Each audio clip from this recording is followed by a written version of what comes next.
Good evening and welcome to NewsNight. My name is Craig Frykowski. Tonight we'll cover all of your international, national, and local news. Find out more about what plant species is at risk for extinction. Also see what local hospital is celebrating its first birthday. All this and more coming up on NewsNight. More than half of the world's palm trees are in danger. A new study shows that more than 1,000 species of palm trees are at risk of extinction. Scientists use artificial intelligence to assess risks to the entire palm tree family, from tall trees to climbing plants. Palms are a huge plant family that provide millions of people with food, drink, and shelter. They have a slew of uses, which include being a staple for crops such as coconut, palm oil, or dates, and the making of furniture, rubber, oil, and ropes. Study leader Dr. Sidonie Belleau of Royal Botanic Gardens in Kew, London, said to BBC, quote, "We need to do all that we can to protect biodiversity, and that encompasses more than 1,000 palm species that we know of that may be threatened," end quote.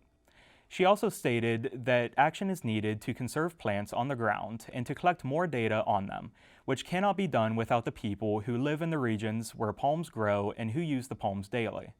Scientists are concerned about extinction risks to lesser-known wild relatives of popular ornamental or commercially grown plants. Research leader Dr. Stephen Bachman also said to BBC News that, quote, "With these predictions, we can help prioritize conservation activity to target species with further conservation work in the countries where they are at the most risk," end quote. The research team has designated Madagascar, New Guinea, the Philippines, Hawaii, Borneo, Jamaica, Vietnam, Vanuatu,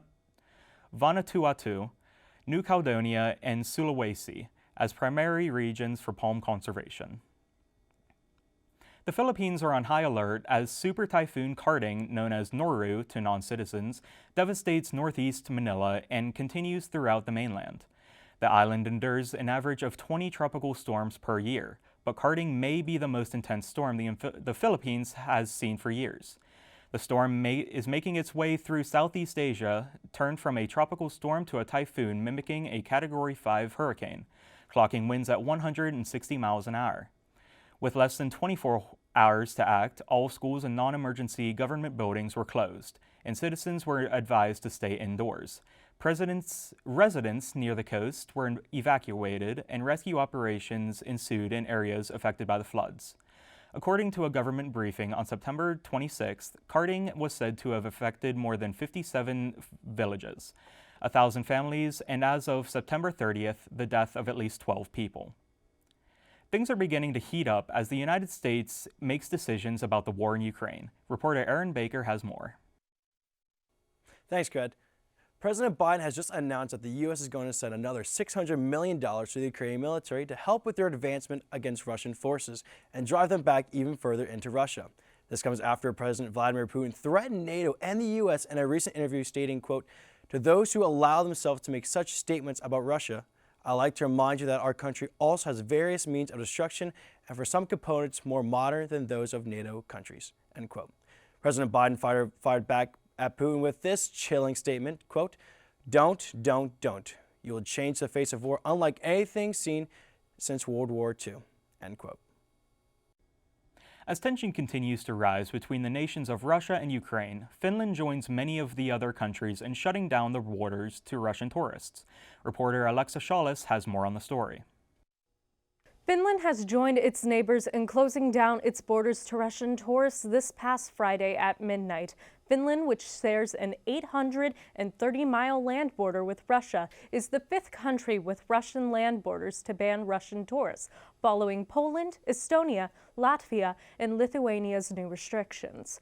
Foreign Minister of Finland, Pekka Haavisto, said in a news conference that, quote, "The entry of Russian citizens in tourist purposes into Finland endangers Finland's international relations." He continued, saying, quote, "The decision in principle aims to completely prevent Russian tourism to Finland and the related transit through Finland," end quote.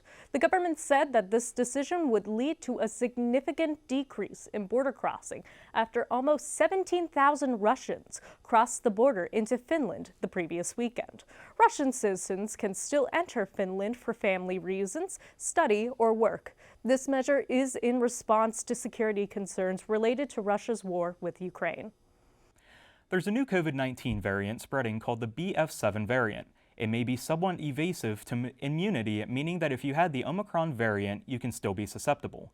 CBS News medical expert Dr. David Agus said, quote, "It's a child of BA5, if you will, and it went from almost no cases several weeks ago to now about 2% to 3% of cases in the country, and going upwards," end quote. All evidence currently points to the vaccines being effective against BF7, especially if you have the BA5 booster. It is also important for people to get their flu shots, as it is expected to be a bad flu season. Dr. Agus said, quote, "You know, for a couple years, we all stayed home, and when that happened, our immunity to other viruses went down. Our immunity to the flu as a country is dramatically lower than what it usually is, because every year many people were exposed to the flu and flu shot. We really skipped it for a couple years," end quote. If you have not yet gotten them, make sure you get your COVID shots as well as your flu shots. Coming up after the break, we will have all of your national news, find out more on the aftermath of the devastating Hurricane Ian, and what previous local pro is taking his game nationwide. We'll be right back.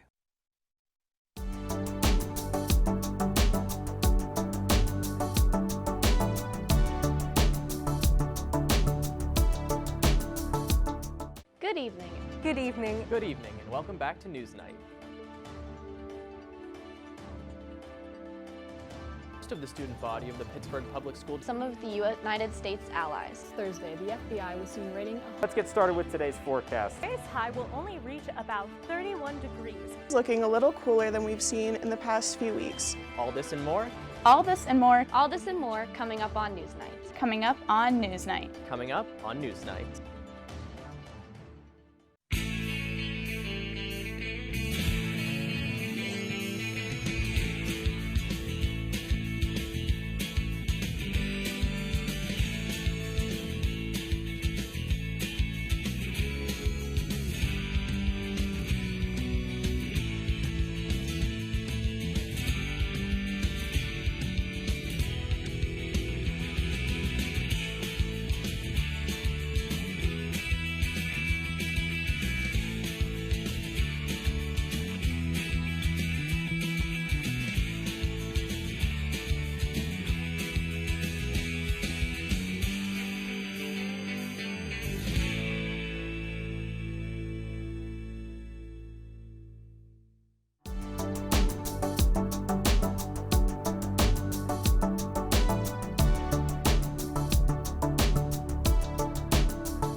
A large international study from the National Institute of Health has confirmed the findings of a previous U.S. study that linked the COVID-19 vaccine with an average increase in menstrual cycle length of less than 1 day.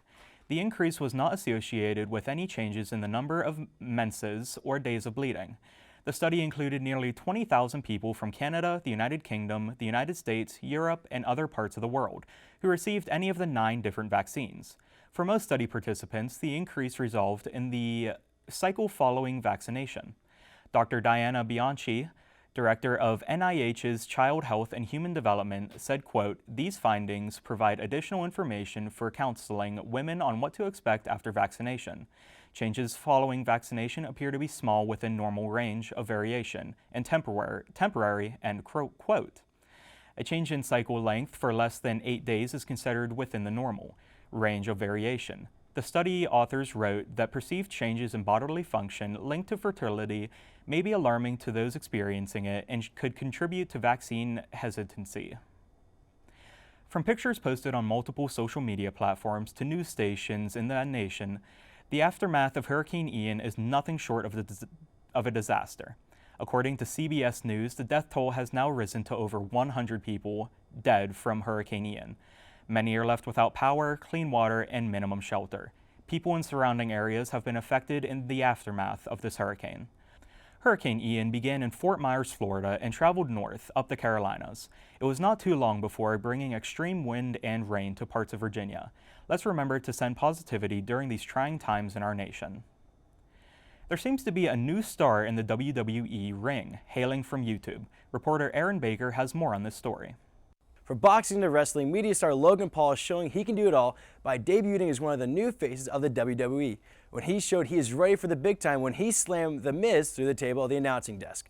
His next match, however, is the toughest opponent yet, a six-time world champion Roman Reigns. However, Roman Reigns may not be the overall toughest opponent, with the circulation of Logan Paul versus Iron Mike Tyson, one of the greatest boxers in history, and as most would say, the most intimidating man alive, with a professional record of 50-6, with an astonishing 44 KOs under his many belts that he has won in his time, versus Logan Paul has a 0-1 record as a boxer.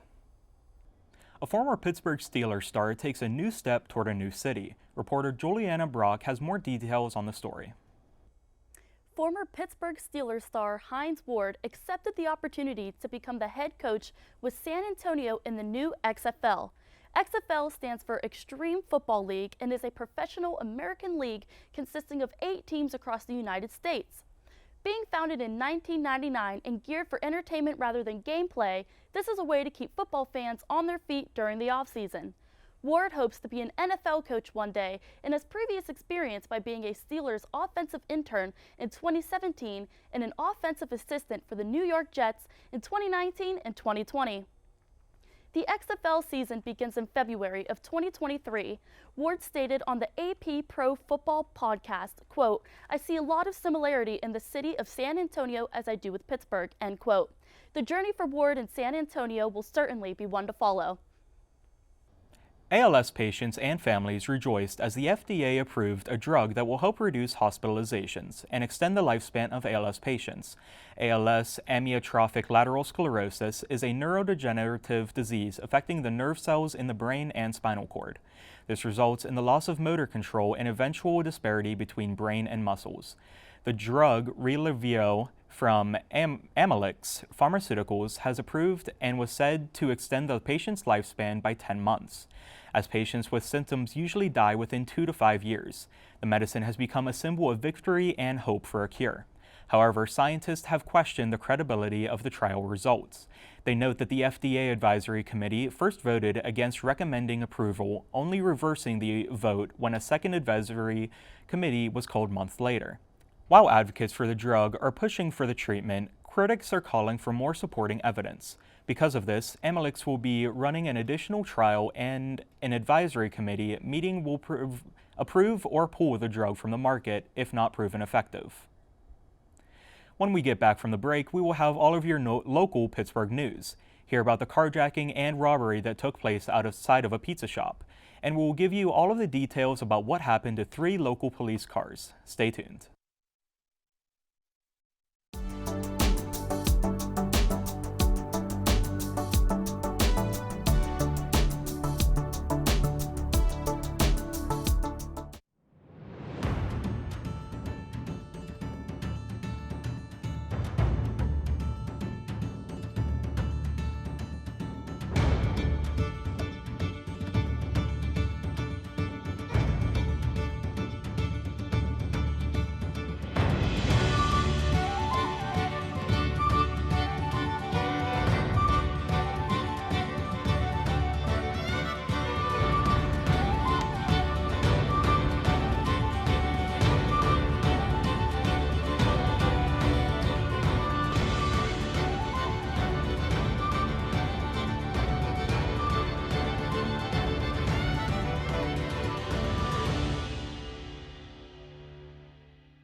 Three Pittsburgh police cruisers burst into flames last Wednesday at 2:30 in the morning in the Police Training Academy parking lot, just off of Western Avenue on the North Shore. The cruisers were parked outside the parking lot next to the Police Academy building. No injuries were reported from the incident, but all 3 cruisers are a total loss. Police believe someone intentionally set the fire, and the incident is being investigated as arson. Deputy Public Information Officer with Public Safety Amanda Mueller, said to WTAE, quote, "This is arson, and we are working with the ATF. This is certainly a different type of situation than what we're typically dealing with. We're grateful that the fire did not spread to the buildings and the vehicles around. We're obviously unoccupied," end quote.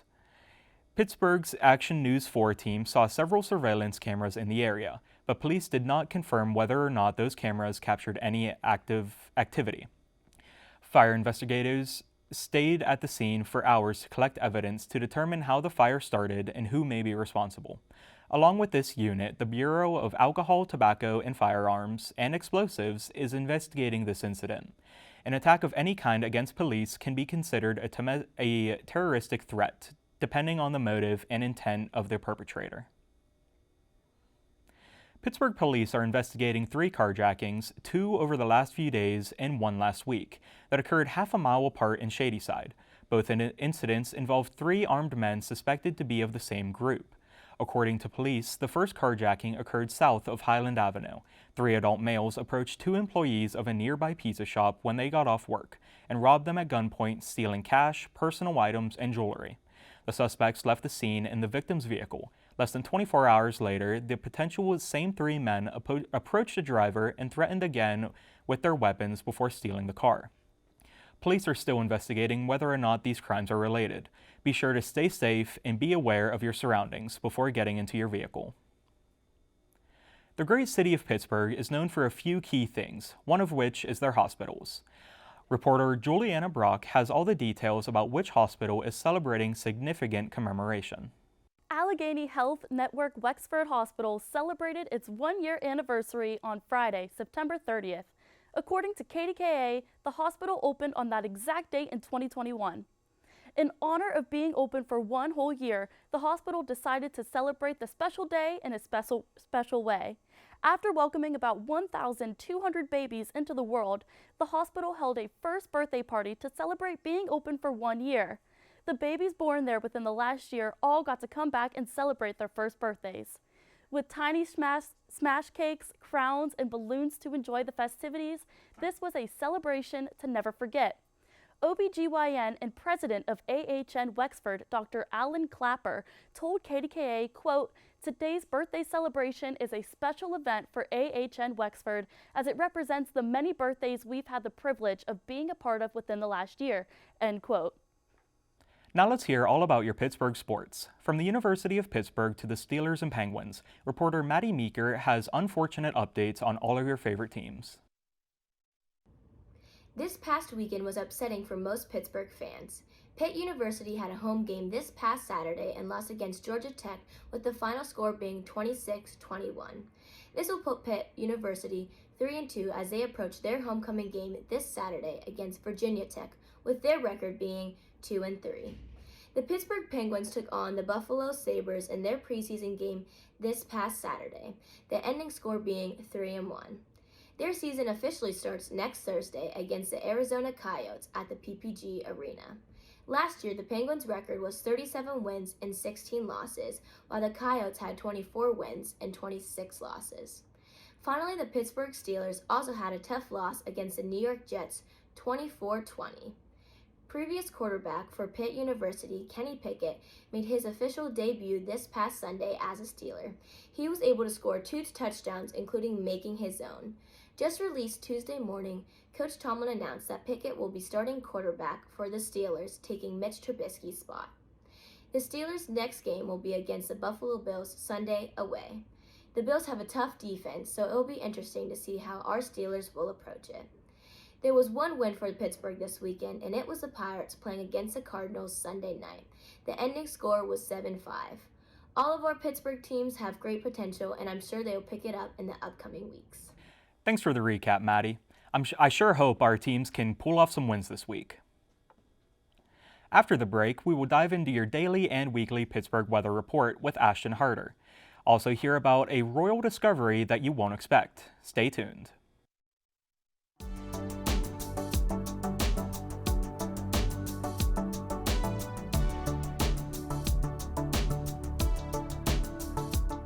Good evening. Good evening. Good evening, and welcome back to NewsNight. Most of the student body of the Pittsburgh Public School. Some of the United States allies. Thursday, the FBI was seen raiding. Let's get started with today's forecast. Today's high will only reach about 31 degrees. It's looking a little cooler than we've seen in the past few weeks. All this and more, All this and more All this and more coming up on NewsNight. coming up on NewsNight. coming up on NewsNight.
A 28-year-old Yorkshire resident was shocked to discover that her beloved corgi is the brother of one of the late Queen Elizabeth's corgis. Nadia Smith got her corgi puppy Wilbur in February of 2021. Later on, she saw a Facebook post about the Queen's most recent pup named Muke, and soon realized that they had come from the same litter. When Smith made the connection, she sent a letter and photos to the Queen to inform her. Smith received a letter back from Paul Wybrew, the Queen's loyal page of the Backstairs, thanking her for letting them know that Wilbur is happy and well. In autumn, the temperatures and leaves may have one thing in common. Both are falling. First-time weather reporter Ashton Harder is here to give you this week's weather update. Thanks, Craig. Now let's look at tomorrow's forecast. It looks like it's going to be a beautiful day tomorrow with temperatures reaching the low 70s. Although the morning will start off with a bit of fog, as the day progresses there will be a nice balance of sunshine and the occasional cloud cover. Don't expect any rain showers either, for the chance of precipitation is only 7%. Be sure to get out your warm blankets and soft sweatpants, because after the sun goes down, the temperature is going to drop to the low 50s and there will be a dense cloud coverage throughout the night. Now let's look at this week's weather. This coming week, the temperatures will range from the mid-50s to the high 70s, with mostly sunny skies. There will be no predicted rain showers in the upcoming few days. The overnight forecast will be chilly, with the temperatures dropping to the low 40s, so be sure to bundle up. It is a beautiful week to go out and enjoy the sunshine and participate in fun fall activities. That's all I have for you today. Back to you, Craig. Thank you for tuning in to this episode of NewsNight. If you want to see more, check out our social media pages on both Facebook and Instagram at UView Television. You can also check out more episodes on our YouTube channel or our website, uview.pointpark.edu. I'm Craig Ferkowski, and from everyone here at NewsNight, thank you for watching and have a great evening.